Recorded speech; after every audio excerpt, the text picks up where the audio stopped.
आज के पेपर में था कि कोई टोल होने वाले हैं। गुजरात में तो अभी तो कोई इलेक्शन नहीं है।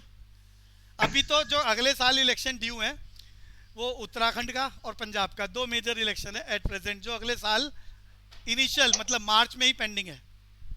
तो उत्तराखंड और पंजाब से उतना सेंटर को फर्क नहीं पड़ता ना, फर्क तो यूपी के इलेक्शन से पड़ता है।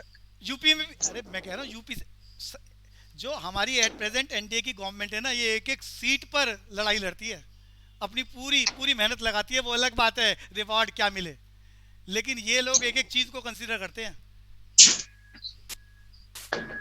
पर सर, जो सेंटर की मेन पावर होते हैं वो मेन फैक्ट तो यूपी से ही काम करता है ना, कि जिसकी गवर्नमेंट यूपी में बन गई वो हाँ सेंटर ले जाए। हाँ, वो सेंटर ले जाता है, लेकिन वो तो लोकसभा का इलेक्शन है ना। लेकिन पता क्या है, अगर अगर लेजिस्लेटिव असेंबली में भी अगर उनकी मेजोरिटी है, का मतलब है लोगों का व्यू उसी सरकार की तरफ, उन्हीं पार्टी की तरफ है। अभी पंचायत के कुछ इलेक्शन हुए हैं तो उसमें 67 सीटें बीजेपी ले गई है, तो वो बड़े खुश हैं। पिछली बार मामला गड़बड़ था। तो सो पिछली बार वो अयोध्या, मथुरा और काशी हाँ में भी हार। हाँ, हार गए थे, हार गए थे। और अभी ये कुछ पंचायत के इलेक्शन हुए हैं तो उसमें ये जीत गए हैं। तो ये तो चलता रहता है, लेकिन ये लोग फाइट बहुत अच्छे से करना जानते हैं। इनके पास मतलब जब से ये होम मिनिस्ट्री, मालूम है ना कि इनके पास है होम मिनिस्ट्री। अमित शाह। हाँ, तो थोड़ा सा पॉलिटिशियन है, ज़्यादा ज़्यादा अच्छे से चीज़ों को प्लान कर लेते हैं। तो तो सर, हाँ ये जो हाँ, कैबिनेट रिशफल किया है वो डेवलपमेंट के बेसिस पे किया है कि अब डेवलपमेंट हो या इलेक्शन को देखते हुए किया है? सारी चीज़ें वन साइडेड गेम होती नहीं है। इंफ्रास्ट्रक्चर को बूस्ट करने का काम, परफॉर्मेंस को बूस्ट करने का काम, एडमिनिस्ट्रेटिव को बूस्ट, अरे खाली यही नहीं है, कास्ट का। अरे हिंदुस्तान में जब इलेक्शन होता है ना, तो कास्टिज्म बड़ा मैटर करता है। तो कास्ट को बहुत सारी चीज़ें देखी जाती है जिनको हम सोच नहीं पाते। कास्ट का फैक्टर देखते हैं, हर कास्ट से हर स्टेट का रिप्रेजेंटेटिव होना चाहिए। स्टेट का रिप्रेजेंटेटिव ये रखते हैं, कास्ट का बड़ा ध्यान रखते हैं, किन किन स्टेट में इलेक्शन होना है वहाँ से मंत्री ज़्यादा बनाने की कोशिश करते हैं, उस समुदाय के लोगों को लाने की कोशिश करते हैं। परफॉर्मेंस तो है ही है। तो बहुत सारी चीज़ों को कंसीडर किया जाता है। और यहाँ पर कुछ चीज़ें और भी दिखाई इन्होंने कि पुराने मंत्रियों की छुट्टी कर दी, का मतलब जो एक्स्ट्राऑर्डिनरी वर्क परफॉर्मेंस अच्छी नहीं करेगा उसको वहां से हटा दिया जाएगा। अच्छा। तो आज तो मतलब सर, हाँ, बोलो जो बोलो। आपने कि हर कास्ट वगैरह के लाते हैं, ये सब जो करते हैं, तो जो रूलिंग पार्टी है बीजेपी, इसमें तो मतलब एक मुस्लिम में से तो किसी को ले ही नहीं रखा है। एक भी एमपी नहीं मुस्लिम नहीं ही नहीं। नहीं नहीं, ऐसा नहीं कह सकते कि मुस्लिम नहीं है। अरे मिनिस्टर थे, मुझे नाम याद नहीं आ रहा भी, वो मिनिस्टर हैं तो सही, और वो प्रवक्ता भी बने हुए हैं बीजेपी के। और मुस्लिम है वो, अरे नाम बताओ ना कोई। नहीं, एमपी तो नहीं है सर है, वो एमपी थोड़ी ना है सर, वो तो ऐसे ही है। हाँ, मेंबर ऑफ पार्लियामेंट है, मेंबर ऑफ पार्लियामेंट है, मंत्री हैं, प्रवक्ता हैं। अरे नाम बताओ ना किसी बच्चे को याद आ रहा हो तो। अ,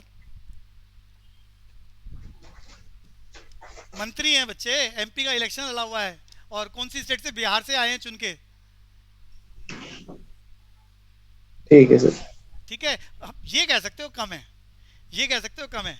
तारीख नहीं, नाम सर है ही नहीं अभी नहीं सारे नहीं, अरे बीजेपी। नहीं नहीं नहीं नहीं, ऐसा नहीं है। अरे जब भी मुस्लिम को लेके कोई कंट्रोवर्शियल बात होती है ना, वही मिनिस्टर आते हैं फ्रंट में हमेशा, हमेशा। सैयद जफर। हैं, अरे नहीं सैयद जफर। नहीं नहीं नहीं, नाम अभी बिल्कुल माइंड से निकल गया है। अरे बड़ा कॉमन है शाहनवाज हुसैन। हाँ हाँ हाँ, ये यही शहनवाज हुसैन। ये किसने बोला है? सर दिमाग। हाँ, रिद्धिमा, बिल्कुल जी, शहनवाज हुसैन बच्चे। अरे नाम सुना है आपने?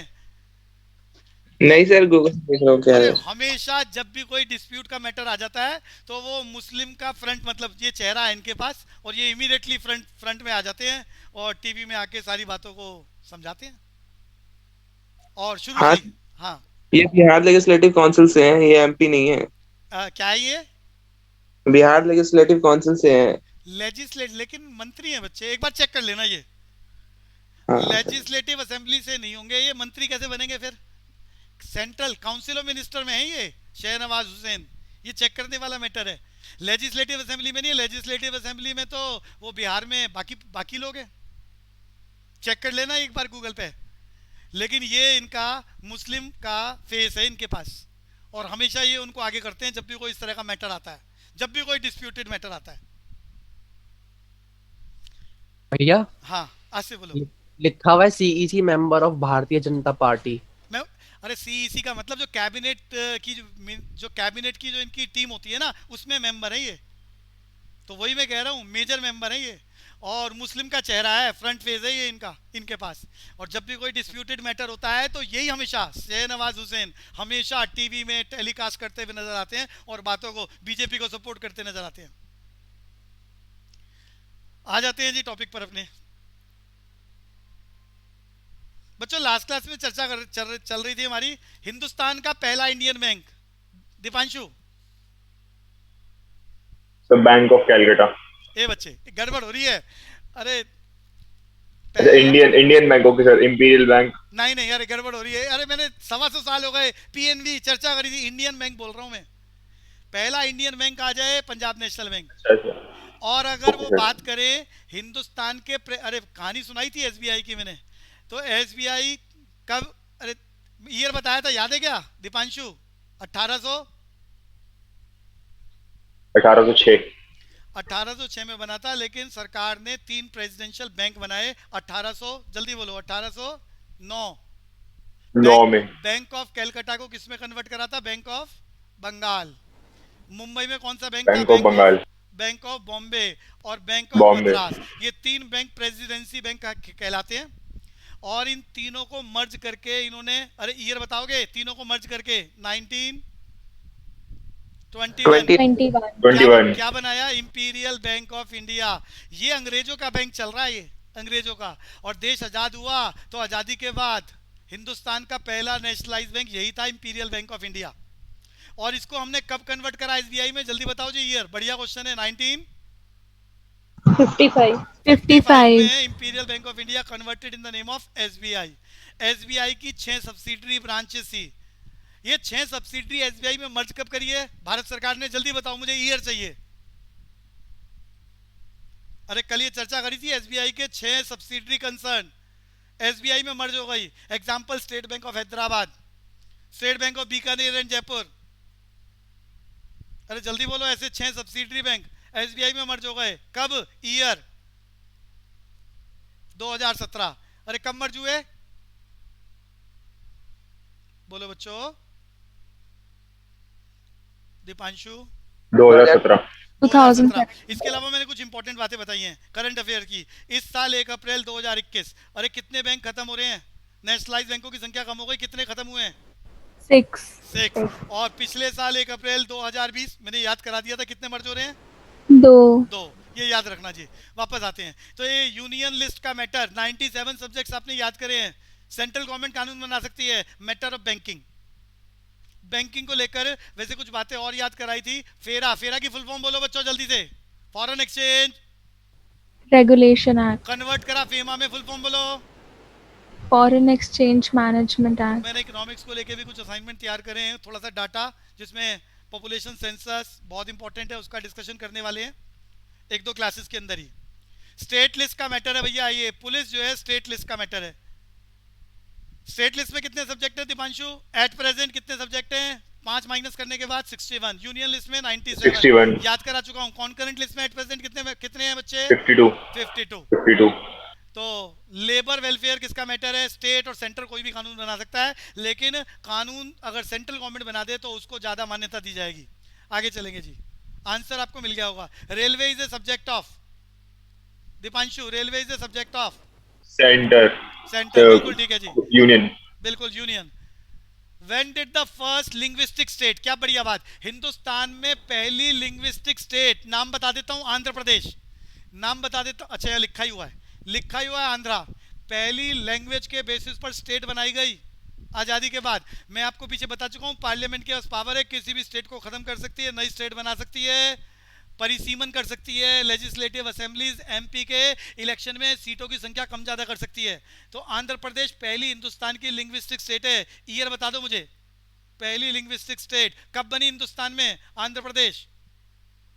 बोलो जी। 1 अक्टूबर 1953। ये बढ़िया बात है भैया, मैंने पीछे बताया था हमारा देश आजाद हुआ 15 अगस्त 1947 फ्रॉम द ब्रिटिशर्स। अनाउंसमेंट किसने करी थी? आखिरी गवर्नर जनरल इन वाइसराय, कौन? Lord Mountbatten. माउंटबेटन। आजादी के बाद हिंदुस्तान के पहले इंडियन नहीं बोल रहा, पहले governor general of free India Lord Mountbatten. अगर वर्ड लगा दे इंडियन, अरे याद कराया Indian governor general of free India, नाम बोलो बच्चों, याद कराया था। चक्रवर्ती राजगोपालाचारी। चक्रवर्ती राजगोपालाचारी। हाईएस्ट सिविलियन अवार्ड मिला हुआ है, हाईएस्ट सिविलियन अवार्ड का नाम बताओ जरा। भारत रत्न। भारत रत्न। रत्न। तो भैया देश आजाद हो गया था, लेकिन हिंदुस्तान के कुछ इलाके फ्रांस और पुर्तगीज के पास थे। पुर्तगीज के पास क्या था? गोवा। याद करा दिया, गोवा कब आजाद कराया हमने? 1963। 1963। और कुछ इलाके हमारे फ्रांस के पास थे, फ्रांस से हमने आज़ादी ली है 1954 में। याद कर लो, ये इलाके लिखे हुए हैं, यनम, माहे, करईकाल, ये तीनों के तीनों इलाकों पर फ्रांस का कब्जा था। हमने फ्रांस से कब लिया? 1954 में। थोड़ी डिटेल लिखना चाहो तो लिख लो जी, डिटेल लिखना चाहो तो लिख लो। ये जन्म कहां पर है? आंध्र प्रदेश, कोरोमंडल कोस्ट। अनन्या क्लास में है क्या? Ananya, yes sir. Ananya, Coromandel coast क्या होता है? कोरोमंडल एंड मालाबार। तो ईस्ट और वेस्टर्न बढ़िया, घाट। सारे सारे याद कर लो बच्चों, सारे याद कर लो। जो ईस्ट कोस्टल एरिया है, दीपांशु समझ में आ रहा है? East coastal area. Yes sir. अरे ये जो ईस्टर्न घाट है ना, इस ईस्टर्न घाट का एक और नाम है, नाम अपने अभी अभी मैंने बताया, कोरोमंडल कोस्ट। ईस्टर्न घाट को क्या बोलते हैं? कोरोमंडल कोस्ट। और ये वेस्टर्न घाट है जो मैंने अभी बनाया रेड कलर से, इस वेस्टर्न घाट को क्या बोलते हैं? मालाबार कोस्ट। अरे याद हो गया दीपांशु? Yes sir. तो मैं कह रहा था जन्म कहां पर है, कहीं लिखना चाहो लिख लो, ये कोरोमंडल कोस्ट पर है। तो समझ गए होगे आप, ईस्टर्न कोस्ट पर है। जिस स्टेट के अंदर है, स्टेट का नाम बोल रहा हूं, आंध्र प्रदेश। ऐसे ही मैं माहे की बात याद दिलाना चाह रहा हूं। माहे केरल के पास की जगह है, और कहां पर है ये? मालाबार कोस्ट, यानी वेस्टर्न कोस्ट। ये बात समझ में आ गई अनन्या? Yes sir. करईकाल, करईकाल कहां पर है? पौंडीचेरी के पास का इलाका है, पौंडीचेरी। तो बच्चों ये तीनों के तीनों का मैंने आइडिया दिया। 1954 में हमने आजाद कराया, किसके पास था ये? फ्रांस के पास। और गोवा की बात आपको पहले से मालूम है, किससे हमने आजाद कराया? पुर्तगीज से, इन 1963। ईयर भी याद कर रहे हैं सर हाँ बोलो बच्चे। सर 1947 में हैदराबाद में मतलब 3-4 दिन की जो इंडियन आर्मी के साथ लड़ाई हुई थी, तो वो 15 अगस्त 1947 से पहले हो रखी है या बाद में नहीं, हुई है? उसके बाद की है। अरे ये तो मैंने स्टोरी सुनाई थी। हिंदुस्तान को जब आज़ादी मिली, तो एक्चुअली में हिंदुस्तान में जो कब्जा करा था ना अंग्रेजों ने, वो कहाँ करा था? मैंने आपको बैटल ऑफ प्लासी की बातें सुनाई हुई हैं, यानी बंगाल पे कब्जा करा उन्होंने। उसका अनेक्सर था उनके पास। मुंबई उन्हें डाउरी में मिला था पुर्तगीज से, डाउरी में। इसके अलावा उन्होंने नवाब ऑफ, अरे मैसूर, मैसूर के राजा कौन थे कोई बताएगा? उस जमाने में मैसूर पे कब्जा करा था। अरे मैसूर बोले तो कर्नाटक की बात कर रहा हूं, वहां लड़ाइयां लड़ी हैं उन्होंने। हैदर अली, अरे कोई भी नहीं बोल रहा। अरे मैसूर में अंग्रेजों ने किसको हराया था? हैदर अली। हैदर अली का बच्चा, जल्दी बताओ। अरे तुमने सीरियल देखे होंगे, टीपू, हे भगवान, टीपू सुल्तान। हाँ, तो भैया हैदर अली लड़ाई में मारा गया था, उसका बेटा, फिर उसने लड़ाइयां लड़ी थी।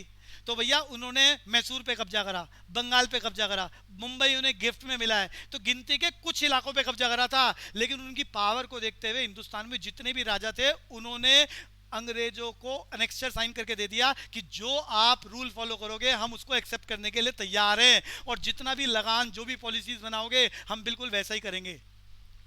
तो सर ये तो, ये तो 1857 तक ही चला था ना? क्या? दोबारा बोले जी। जो अभी आपने बोला एनेक्सर साइन करने वाला, ये तो 1857 तक चला था ना? 1857 के बाद तो पूरा इनके कंट्रोल। नहीं नहीं, उसके बाद भी इन्होंने क्या करा, बड़ी सारी पॉलिसीज। डलहौजी ने पॉलिसी बना दी, जिसका अपना बच्चा नहीं होगा हम उसका एरिया अपने इलाके में मिला लेंगे, अपने इलाके में मिला लेंगे।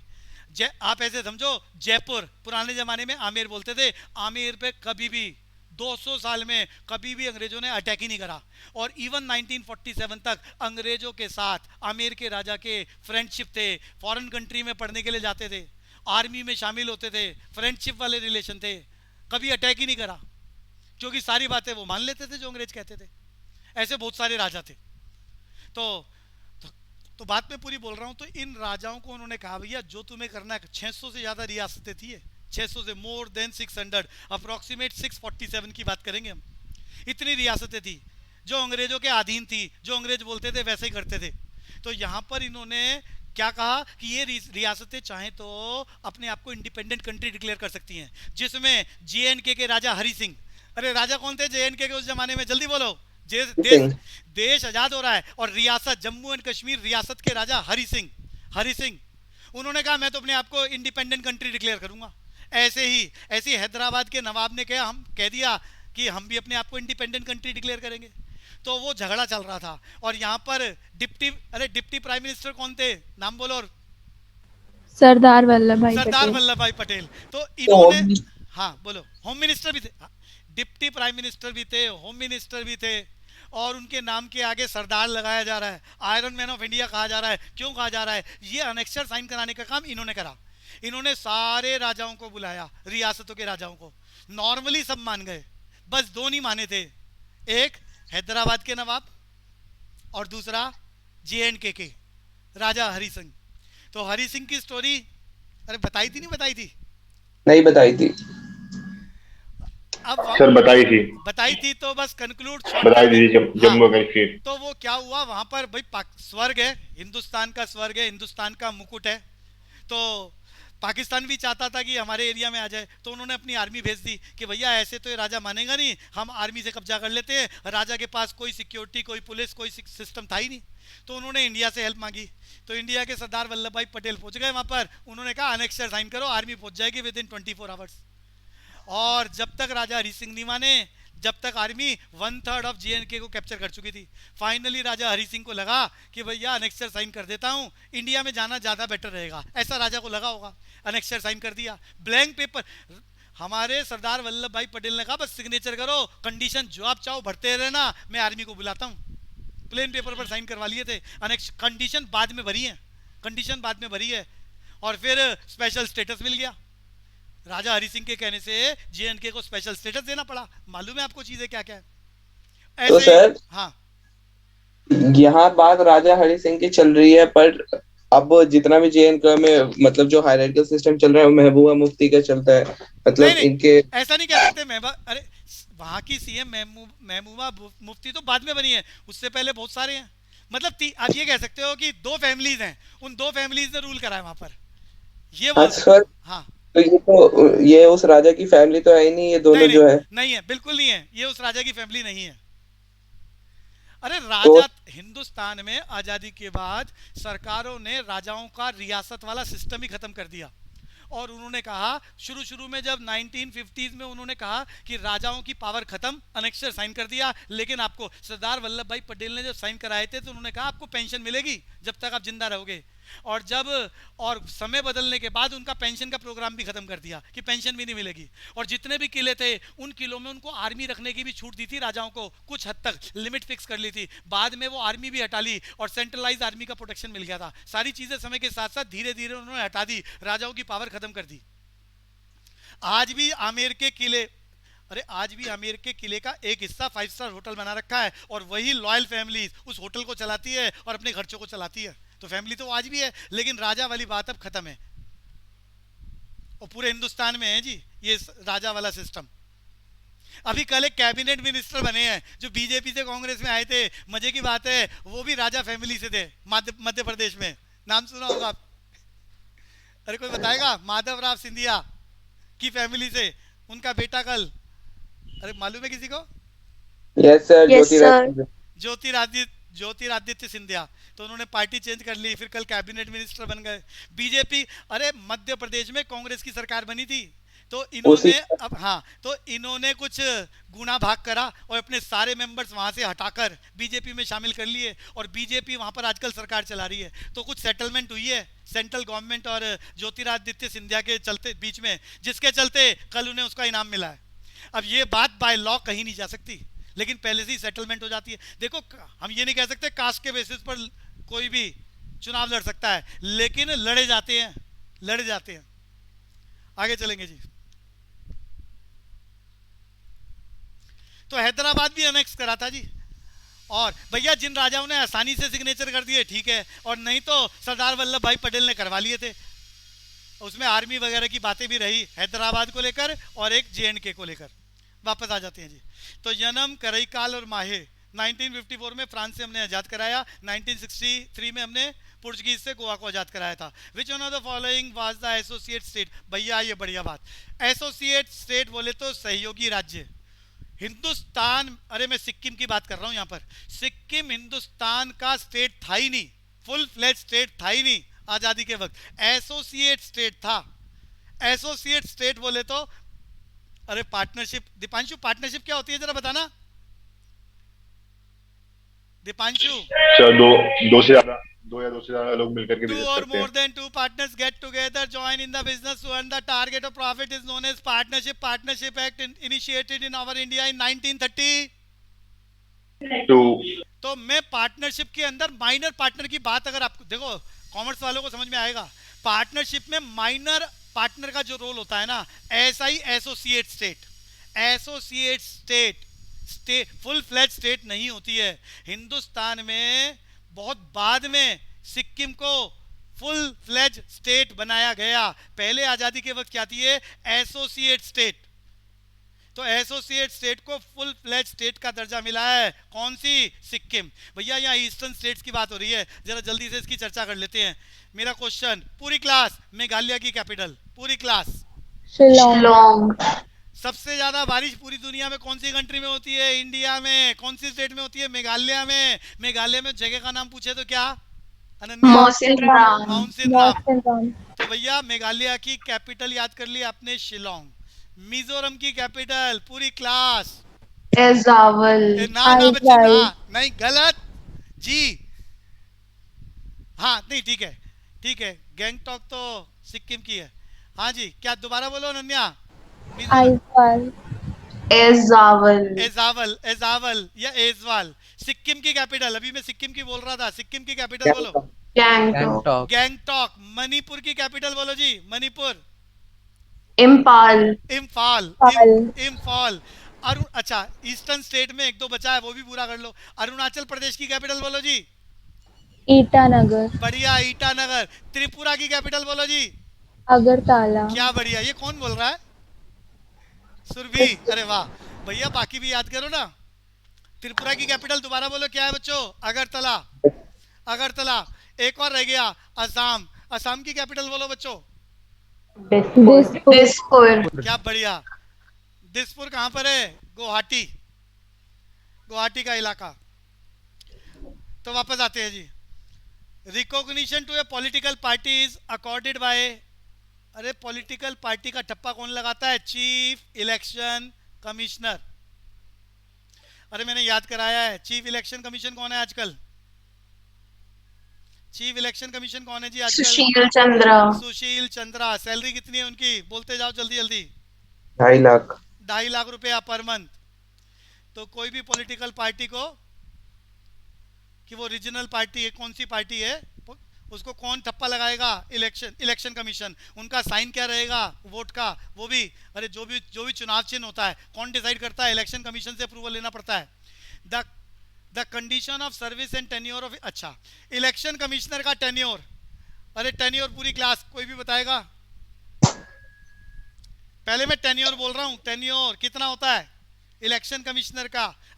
अरे जो टेन्योर की बात कर रहा हूं ये कॉमन है, election commissioner, attorney general of India, solicitor general of India, इन सब के लिए कॉमन बात चल रही है। इनका टेन्योर क्या होता है, 6, जब भी अपॉइंट होते हैं 6 इयर्स और 65 years, which ever is less. अरे याद हो गया अनन्या, 6 साल और 65 साल जो पहले आ जाएगा। Yes sir. बात खाली इलेक्शन कमिश्नर की नहीं हो रही, attorney general of India, solicitor general of India, सबकी बात हो रही है। 6 साल और 65 साल, विच एवर इज लेस। फिलहाल 65 साल का मतलब रिटायरमेंट एज ना। हाँ, 65 साल अगर पहले हो गए, 6 साल की जरूरत ही नहीं पड़ेगी, तो वो उसी वक्त उनकी छुट्टी, बिल्कुल रिटायरमेंट एज। तो अब ये बताओ जी, ये प्रिस्क्राइब्ड वायदा, अरे कौन करेगा प्रिस्क्राइब्ड, बोलो बच्चे। पार्लियामेंट। पार्लियामेंट, बढ़िया बात, पार्लियामेंट।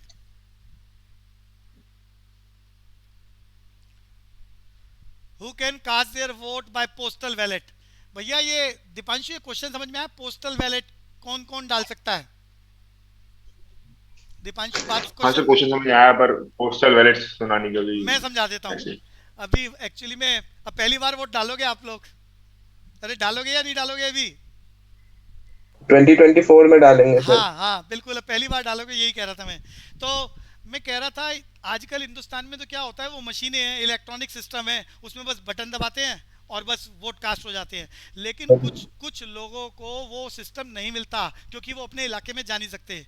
तो तो उन लोगों को पोस्टल, अरे एक पेपर पुराने ज़माने में ना, एक पेपर पोस्टल बैलेट का मतलब ऐसा पेपर प्रिंट किया जाता था, एक तरफ यहाँ ऐसी लाइनें होती थी पुराने ज़माने में, और इधर निशान होता था, अरे चुनाव चिन्ह होता था इधर, और उधर पार्टी का नाम लिखा होता था। अरे बंदे का नाम और पार्टी का नाम, कौन सी पार्टी से आदमी का नाम क्या है, और इसे बोलते थे पोस्टल बैलेट। अरे बात समझ में आ रही है बच्चों? एक आइडिया दे रहा हूँ मैं आपको। उस पर ठप्पा लगाना होता था। पुराने जमाने में इस तरह का पेपर मिलता था, और फिर वो ऐसा वाला, अरे वो निशान समझ गए, ये ऐसा वाला निशान ठप्पा मारते थे हम, और वो ठप्पा जिस लाइन में लगता था, अगर वो ठप्पा दो, अरे ये ऊपर एक पार्टी है, नीचे दूसरी पार्टी है, बीच में निशान लग गया तो पोस्टल बैलेट खराब हो गया। अरे पोस्टल बैलेट खराब हो गया, बात समझ में आ रही है बच्चों? Yes sir. तो वो उसी लाइन में निशान लगाना चाहिए, तो वो उस पार्टी को वोट जाता था। पुराने जमाने में तो सिर्फ पोस्टल बैलेट ही होते थे। आजकल पोस्टल बैलेट का रोल कहाँ होता है? जितनी भी आर्मी के लोग होते हैं वो अपने इलाकों में जा नहीं सकते वोट डालने के लिए, तो उनके लिए प्रोविज़न रखा हुआ है, वो पोस्टल बैलेट से अपने वोट डाल सकते हैं। ऐसे ही जितने भी इलेक्शन ड्यूटी पे जितने भी ऑफिसर्स होते हैं वो भी वोट डालने के लिए अपने घरों में नहीं जा सकते, अपने इलाकों में नहीं जा सकते, तो उनको भी पोस्टल बैलेट वाला सिस्टम मिलता है। और जितने भी फॉरेन कंट्री में हमारे ऑफिसेज एम्बेसीज हैं वहाँ के लोग भी यहाँ पर नहीं आ सकते, तो वो लोग भी पोस्टल बैलेट से वोट डालते हैं। बाकी सब जो बैलेट मशीन है उससे और डालते भैया हैं। गांव के लोग तो, अरे गांव मतलब जहाँ पे रीच नहीं है वैसे, नहीं नहीं, मतलब हर जगह रीच है। अरे गांव में पोस्ट, अरे आजकल तो इलेक्ट्रॉनिक, अरे कौन सी मशीन बोलते हैं? EVM machine. अरे मशीन का नाम क्या है, जल्दी बोलो। EVM, EVM. ईवीएम मशीनें लगाई जाती हैं बच्चों, गांव गांव में लगाई जाती हैं। वो अलग बात है कि गांव अगर है ही 10 घरों वाला तो फिर 5 गांव को मिलाकर एक ईवीएम सेंटर बना दिया जाता है, और सारे गांव वाले, वो सभी गांव वाले वहीं आके वोट डाल देते हैं। तो हर जगह बनाए जाते हैं बच्चों, सिर्फ आर्मी वाले वहां पहुंच नहीं सकते, इलेक्शन ड्यूटी वाले नहीं पहुंच सकते। फॉरेन कंट्री में जो हिंदुस्तान की गवर्नमेंट पोस्ट के लोग हैं तो वो उनके लिए पोस्टल बैलेट वाला सिस्टम रखा गया है। सबको क्लियर हो गया? युवराज क्लियर बच्चे? Yes sir. आंसर कौन सा रहा इसमें? डमरू। The declaration which outlines the future programme and policy, क्या बढ़िया बात है। Outline the future programme and policy of the political party issued in the eye of general election is called, कौन बताएगा पूरी क्लास? मैनिफेस्टो। मैनिफेस्टो। जब भी election होता है, अब मुझे यहाँ पर बात याद आ रही है तो बचपन की बात बता देता हूँ आपको। सेकेंड वर्ल्ड वार खत्म हुई कब? जल्दी बोलते जाओ। World war 1945। 1939 से शुरू होकर 45 पे खत्म हुई थी। इसमें विनिंग कंट्रियां कौन थी? यूके, यूएसए, बोलते जाओ जी। चाइना। USSR, China. और यूएसएसआर। यूएसएसआर था। चाइना नहीं था, चाइना एक्चुअली में यूएनओ बनाते वक्त इन्होंने शामिल कर लिया था, तो यूएसएसआर लिख रहा हूँ जी। ये विनिंग कंट्रियां थी। इन विनिंग कंट्रियों में यूके को बहुत ज़्यादा नुकसान हुआ था, लाइफ और मनी दोनों का। भाई वार होती है बेशक जीतो, लेकिन नुकसान तो होता ही है, फंड्स भी बहुत सारे खत्म होते हैं। तो यूके को बड़ा नुकसान हुआ था। वहां पर इलेक्शन अनाउंस हो गए after the second world war. Second world war के बाद इलेक्शन हो गए। वहां 2 ही पार्टी हैं पूरे देश में, कोई बता सकता है कौन?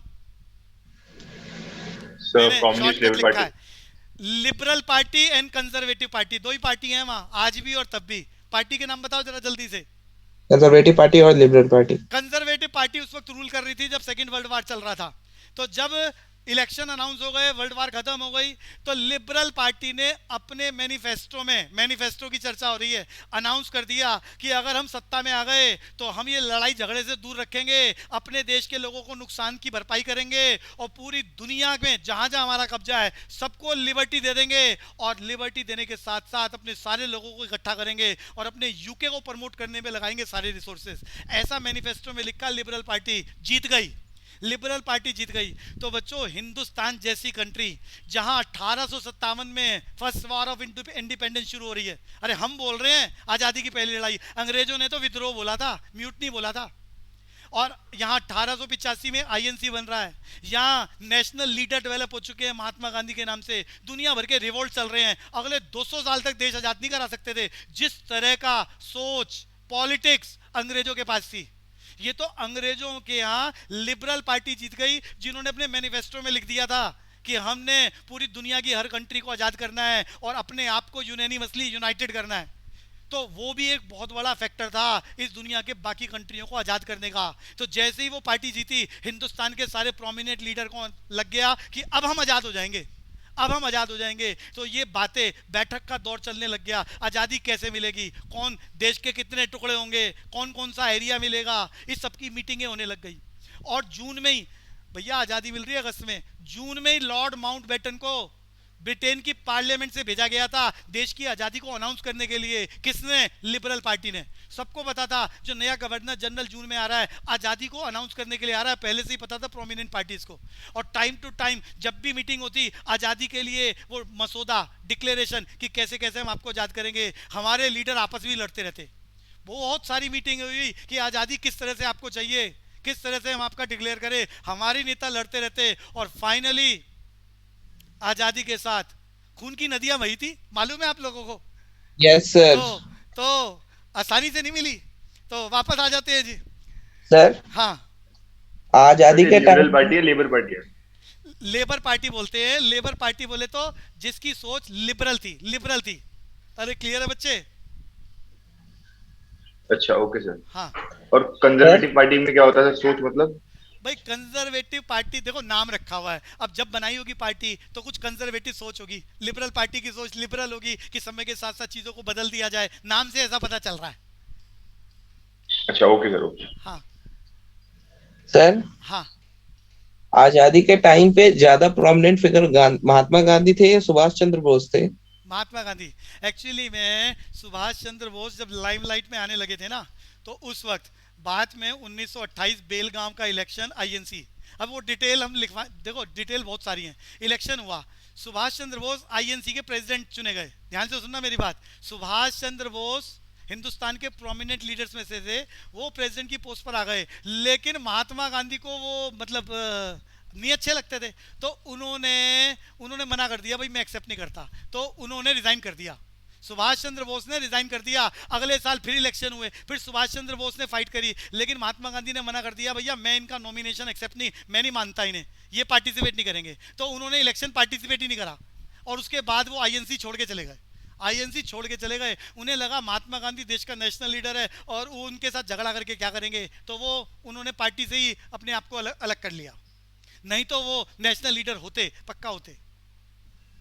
तो सर आजादी के टाइम पे आजाद हिंद फौज का सबसे मेन कंट्रीब्यूशन था ना नहीं 1945 पे जो। ऐसा नहीं, ऐसा अरे आज़ाद हिंद फौज तो हिंदुस्तान से बहुत दूर, कई हजार किलोमीटर दूर आर्मी बनाई जा रही है, आर्मी बनाई जा रही है। अरे अंग्रेजों के खिलाफ सारी कंट्रियां एकजुट हो गई थी ना, तो वहाँ फंड इकट्ठे हो रहे हैं सिंगापुर में, आर्मी बनाई जा रही है। जिन जिन कंट्रियों से हेल्प मिल सकती है पैसे की, टैंक थे इनके पास व्हीकल्स थे, तोपे थी, बंदूक थी, राइफल थी, वहाँ से इंडिया आ रहे थे, इंडिया आ रहे थे ये आर्मी। लेकिन इंडिया पहुंच का पाए, ये पहुंचने से पहले ही सुभाष चंद्र बोस का तो पता ही नहीं चला, और कुछ लोग गिरफ्तार हो गए थे जिनके खिलाफ मुकदमा चलाया गया। लेकिन यहाँ आज़ादी अनाउंस हो गई तो मुकदमा कैंसिल कर दिया, बहुत सारे नेता पकड़े गए थे अंग्रेजों के द्वारा। तो यह हिंदुस्तान तक पहुंचे नहीं थे बच्चों। क्लियर है बच्चे? अभिषेक? पर सर विद्रोह तो इन्हीं की वजह से शुरू हुआ था ना। नहीं नहीं, ये नहीं, विद्रोह कैसा, इन्होंने लड़ाई, अरे जब सेकेंड वर्ल्ड वार चल रही थी तो आर्मी बनाकर इन्होंने वहां सिंगापुर से ही लड़ना शुरू कर दिया अंग्रेजों के खिलाफ। अपना अपना उन्होंने लड़ाई का काम शुरू कर दिया, और लड़ते वो हिंदुस्तान की तरफ आ रहे थे। और ऐसे सिर्फ इंडिया के ही लोग नहीं थे, जिन जिन इलाकों में अंग्रेजों का कब्जा था सब जगह इस तरह का खेल चल रहा था। तो ये इंडिया तक तो पहुंच ही नहीं पाए। और सुभाष चंद्र बोस का तो ट्रेजिडी, मतलब कहाँ गए, क्या रहा, कुछ भारत सरकार ने ही अनाउंसमेंट नहीं करी, जबकि उनके पास डाटा होगा, कुछ ऐसा होगा जो शायद इनकी इमेज को खराब करता होगा। जो यहाँ के प्रोमिनेंट लीडर से उनकी इमेज खराब होने का डर होगा, तो उन्होंने उसको हाईलाइट ही नहीं होने दिया कि कहाँ गए, क्या हुआ। यस सर सर, लेकिन मरे तो नहीं थे वो, जो नहीं नहीं, ओल्ड मंक मरे वाली बात मरे है। नहीं थे, बाद में बहुत सारी बातें आई हैं। तो एक्चुअली में क्या होता है, जब कोई देश का नेशनल लीडर होता है और वो किसी आदमी के अगेंस्ट होता है, तो अपनी छवि को वो खराब नहीं करना चाहता। और जब ऐसी बातें, ऐसी लगता है कि ये बातें सामने आ जाएंगी तो नेशनल नेशनल उस लीडर की छवि खराब होगी, तो उनकी बातों को रोक दिया जाता है। जैसे नाथूराम गोडसे की बात कहाँ सामने आई, उन्होंने जब कोर्ट केस हुआ तो उन्होंने अपने भाषण में जो आखिरी बार बोला, उनकी स्पीच को ही बैन कर दिया, स्पीच को ही बैन कर दिया। ये तो अब इतने सालों बाद उनकी स्पीच पब्लिकली आई है। उन्होंने बोला था कि उन्होंने महात्मा गांधी को क्यों मारा। तो नेशनल लीडर की छवि खराब होती है तो वो बात ही नहीं बाहर आने दी। बात समझ में आ रही है जी? क्यों मारा था भैया? अब देखो ये एक डिस्प्यूटेड मैटर है, इसका डिस्कशन ना करा जाए तो अच्छा है। एक्चुअली में क्या होता है बच्चों, बताओ तो भैया, थोड़ा सा हाँ, बताओ। हाँ थोड़ा सा आइडिया दे देता हूँ। इस दुनिया में कोई भी आदमी है उसके अंदर अच्छाई के साथ साथ बुराइयां तो होती हैं। मैं कंक्लूजन बोल रहा हूँ। तो कोई भी आदमी बच्चों भगवान तो हो नहीं सकता, तो उसके अंदर अच्छाइयाँ हैं तभी वो नेशनल लीडर बने, लेकिन उनके अंदर कुछ बुराइयां भी थी। तो उन बुराइयों की वजह से वो बुराइयां सारी, ये देश, ये नाथूराम गोडसे बहुत बड़े फ्रीडम फाइटर थे, देश की आज़ादी में बहुत बड़ा रोल प्ले करा है। तो इन्हों को वो लगा कि भैया ये बुराइयां बड़ी खतरनाक है और इन बुराइयों की वजह से देश के टुकड़े हुए हैं वगैरह वगैरह। अब मैं डिटेल, मैं वही कह रहा हूँ, डिस्प्यूट पे नहीं जाऊंगा मैं। तो वो उस चक्कर में उन्होंने गोली मार दी कि भैया ये आदमी ना देश में अगर ज़्यादा 2 4 5 साल और जिंदा रह गया तो देश में कुछ और गड़बड़ करा देगा, तो इसको शूट कर दो। और उन्होंने, अरे 47 में आज़ादी मिल रही है अगस्त में, और जनवरी कुछ महीनों के अंदर उन्होंने शूट कर दिया कि अगर ये आदमी और रह गया तो देश में कुछ और गड़बड़ करा देगा, बड़े बड़े फैसले करा देगा जो देश के अगेंस्ट होंगे। ऐसा नाथूराम गोडसे का सोचना था। और उन्होंने उनकी स्पीच जब उन्होंने, अरे अच्छा गोली मारने के बाद भागे ही नहीं, वो भाग सकते थे, भागे ही नहीं, उन्होंने अपने आप को गिरफ्तार करा दिया। फिर कोर्ट में केस चला तो उनसे पूछा आखिरी में क्या कहना चाहते हो। उन्होंने जो स्पीच दी उसको बैन कर दिया, पब्लिक में आने ही नहीं दिया। 45 सालों तक उनकी फैमिलीज ने कोर्ट में केस लड़ा, 45 साल बाद वो लोग जीते। और उसके बाद उन्होंने कहा कम से कम जो उन्होंने बोला है स्पीच वो बाहर तो आने दो, पब्लिक को तो पता चले। अरे अभिषेक बात समझ में आ रही है? यस सर, वैसे इच्छा ही पूरी की थी उनकी। हाँ तो आगे चलते हैं जी। तो यहां पर declaration which outline the future programme policy politics, ये हो गया था बच्चों? नहीं, मैनिफेस्टो, ये आपको समझ में आ गया। पार्टियां जब भी इलेक्शन में जाती हैं तो इसे हिंदी में बोलते हैं घोषणा पत्र। वो अनाउंसमेंट करती हैं कि भैया अगर हम सत्ता में आ गए तो ऐसा करेंगे डेवलपमेंट के लिए। मैंने आपको यूके का बढ़िया एग्जाम्पल लिया। तो वो मैनिफेस्टो में जो बोला जाता है फिर उन्हें पूरा करना पड़ता है, नहीं करेंगे तो भैया अगली बार इलेक्शन में हार जाएंगे। अरे वेस्ट बंगाल में इलेक्शन हुआ तो ममता बनर्जी ने क्या नारा दिया था, जरा बताओ सारे, जल्दी बोलो। खेला हो बे। और मजे की बात है देखो वो इलेक्शन जीत गए और 200 से ज्यादा सीटें आ गई। अब उन्होंने इस बात को लेके खेला दिवस अनाउंस करने का फैसला करा है वहां। अरे मालूम है किसी को, बंगाल में अब खेला दिवस मनाया जाएगा हर साल। इस बात को याद रखने के लिए कि उन्होंने एक सेंट्रल पार्टी के साथ इलेक्शन लड़ा और उन्हें बहुत बुरी तरह से हराया। वापस आएंगे जी। जैसे अकबर ने पुर्तगीज को हराकर उसकी याद में क्या, अरे याद दिलाओ अकबर ने क्या बनवाया था फतेहपुर सीकरी में, जल्दी बोलो। बुलंद दरवाजा। तो चीजों को यादगार बनाने के लिए लोग इस तरह की अनाउंसमेंट कर देते हैं। तो खेला होवे दिवस, अभी कल परसों ममता बनर्जी अनाउंस कर रही थी कि हम जीत गए हैं, खेला होवे का नारा लगाया था तो खेला होवे दिवस मनाएंगे, सेलिब्रेट करेंगे हर साल। तो मैनिफेस्टो की बात बता दी। अरे व्हाइट पेपर क्या होता है दीपांशु, मैंने बताया था बचपन में। व्हाइट पेपर, हिंदुस्तान का क्या अनाउंस होता है व्हाइट पेपर पर? अरे हे भगवान, अरे हिंदुस्तान का नेशनल इनकम अनाउंस होता है व्हाइट पेपर पर। White paper is the official document declare. अरे व्हाइट पेपर फिर सुन लो, श्वेत पत्र बोलते हैं, official document of the parliament, जिसमें भारत सरकार हिंदुस्तान की नेशनल इनकम अनाउंस करती है। नेशनल इनकम बोले तो GDP, GNP, NNP, NDP, market price, vector cost. आगे चलेंगे जी। तो सर नीति आयोग करती है ना इसमें? हाँ जी नीति आयोग। नीति आयोग का भी टर्म यहाँ कुछ आएगा तो थोड़ा डिटेल में चलाते हैं। कुछ बच्चे यहाँ पर कॉमर्स बैकग्राउंड के नहीं है। The person is eligible to vote in general election. अरे हिंदुस्तान जब आजाद हुआ था तो 21 साल से ऊपर वाले, 21 साल या उससे ऊपर वाले एज वाले लोगों को वोट डालने का अधिकार था। ये मैंने याद करा दिया। अरे मैंने यहाँ 21 साल को 18 साल लिखा है बच्चों। आजकल 18 साल या उससे ऊपर वाले वोट डाल सकते हैं। ये घटना कब घटी थी? कॉन्स्टिट्यूशनल अमेंडमेंट लेके आए, 18 साल से ऊपर वालों को वोट डालने का राइट दिया। अरे कब दिया था जल्दी बोलो, मैंने याद करा दिया है तो आपको। बोलो बच्चों। 1989। यस, ये 18 साल जो एज चेंज हो रही है, अडल्ट सरफेज बोलते हैं इसे।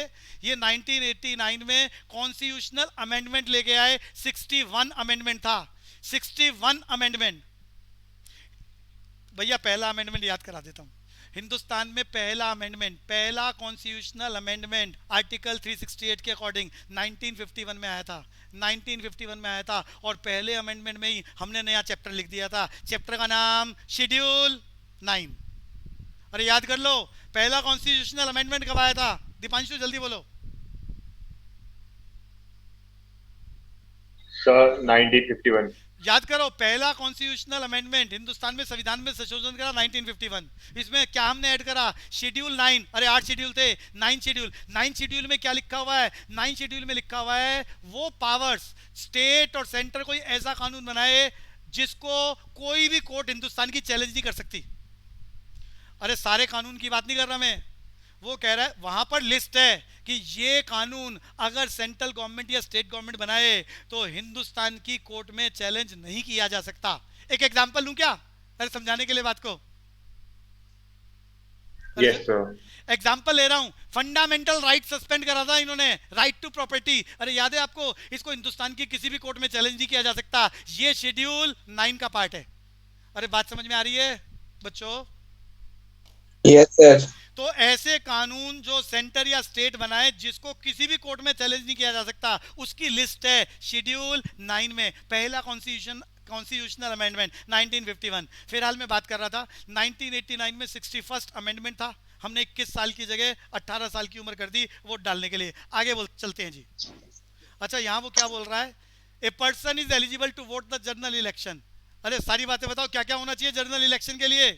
सिटीजन ऑफ इंडिया होना चाहिए, 18 साल की उम्र होनी चाहिए। बोलो जी।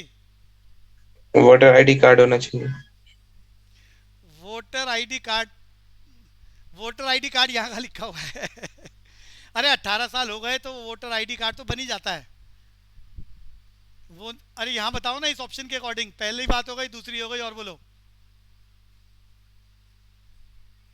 सर ये अनसाउंड माइंड वाली। यस, ये बात समझ लो बच्चों, ये समझ जाने वाली बात है। एक तो सिटीजन ऑफ इंडिया होना चाहिए, 18 साल की मिनिमम। जो 18 साल का होगा उसको तो सरकार की जिम्मेदारी है ना वोटर कार्ड बना के देने की, वो सरकार की जिम्मेदारी है।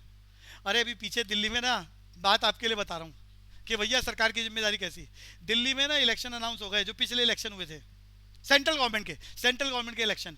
तो दिल्ली में स्कूलों में जितने भी बच्चे, अरे 12th में कुछ बच्चे 18 ईयर्स को क्रॉस कर जाते हैं 12th क्लास में। अरे मालूम है बात, कुछ बच्चे 17 ईयर्स के रहते हैं, कुछ बच्चे 18 ईयर्स के हो जाते हैं स्कूलों में ही। अरे बात समझ में आ रही है बच्चों? Yes sir. तो जो बच्चे उस वक्त सेंट्रल गवर्नमेंट ने इलेक्शन अनाउंस कर दिए, जो बच्चे 18 साल के हो गए और स्कूलों में ही हैं, तो वोटर कार्ड, उनका वोट ना छूट जाए, वो वोट कास्ट कर सकें। सारे स्कूलों में ये अथॉरिटी के मेंबर गए थे और इन्होंने वोटर कार्ड बनाए स्कूलों में जाके इनके, ताकि वो बच्चे वोट डाल सकें।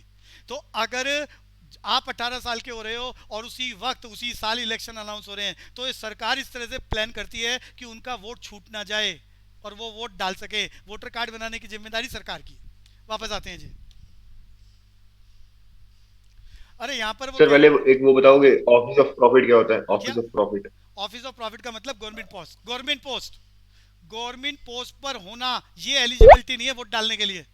गवर्नमेंट पोस्ट पर होना ये एलिजिबिलिटी नहीं है। आप प्राइवेट सेक्टर में हो, आप सेल्फ एम्प्लॉयड हो, आप काम ही नहीं करना चाहते, आप भी तो वोट डाल सकते हो। लेकिन ये वाली बात बहुत जरूरी है, अगर किसी का माइंडसेट ठीक नहीं है, गवर्नमेंट हॉस्पिटल्स ने सर्टिफाइड कर दिया कि मेंटल रिटार्डेशन, ये सोच ही नहीं सकता कि किस पार्टी को वोट दिया जाना चाहिए, कौन सी पार्टी ठीक है, तो उस आदमी को वोट डालने का अधिकार नहीं होता है।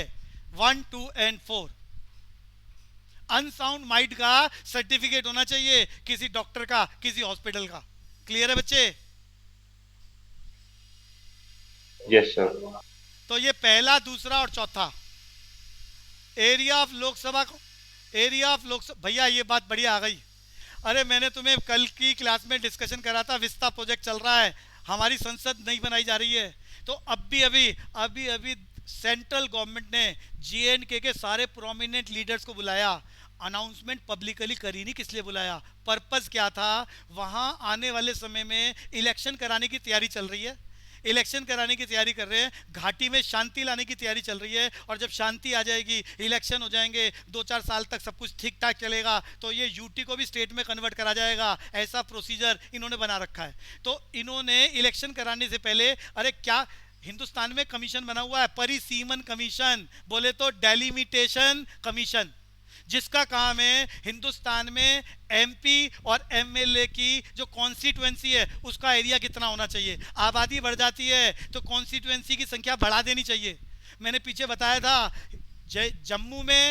जम्मू में सीटें कम है, कश्मीर में ज़्यादा है, जिसका फ़ायदा हमेशा जेएनके की सरकार को मिला। हमेशा सीएम कश्मीर से ही आया, जम्मू से कभी बल ही नहीं पाया। उन्होंने जानबूझ के इस तरह से सीटों का बंटवारा कर रखा था कि उन्हीं के लोग, कश्मीर के लोग, कश्मीरी लोग ही हमेशा वहाँ पर सीटों पर पहुँचे, रूलिंग पार्टी बने। बात समझ में आ रही है दीपांशु? Yes sir. तो अभी जो मीटिंग हुई है उसका अल्टीमेट पर्पस है, पहले सीटों का एरिया चेंज करा जा रहा है, इक्वल राइट्स मिलेंगे, कॉमन पैरामीटर चलेगा कि अगर 10,000 लोगों, एग्जांपल ले रहा हूं कि 10,000 या 10 लाख लोगों का एरिया एक कॉन्स्टिट्यूएंसी बनेगा तो पूरे जेएंडके, यूटी की बात कर रहा हूं, लद्दाख की बात नहीं कर रहा, तो लद्दाख में अलग और जेएंडके में अलग। पहले ये डिलिमिटेशन कमीशन वहां पर वहां की सीटें डिसाइड करेगा, सीटें चेंज होंगी बच्चों, वहां की सीटें चेंज होने के बाद फिर इलेक्शन कराए जाएंगे। इलेक्शन कराने के बाद जो सबसे बड़ी पार्टी आएगी फिर उसका हेड वहां का सीएम बनेगा, लेकिन अभी यूटी रहेगा। और जब ये शांति अच्छे से वहां डेवलप हो जाएगी, मिलिटेंट्स वाला काम खत्म हो जाएगा, चाहे उसमें 2 साल लगे, 5 साल लगे, 10 साल लगे, उसके बाद उसको स्टेट का दर्जा दे दिया जाएगा। ये क्लियर हो गया बच्चों? तो ये बात लोकसभा की भी हो रही है और मेंबर ऑफ लेजिस्लेटिव असेंबली की भी हो रही है। कहीं भी एरिया कम या ज्यादा करना है तो ये कौन करता है? हमारे देश का डिपार्टमेंट, डेलिमिटेशन कमीशन, परिसीमन डिपार्टमेंट। ये क्लियर हो गया दीपांशु? Yes sir. अगली क्लास में इसको आगे चलाएंगे जी। अभी के लिए इतना बहुत।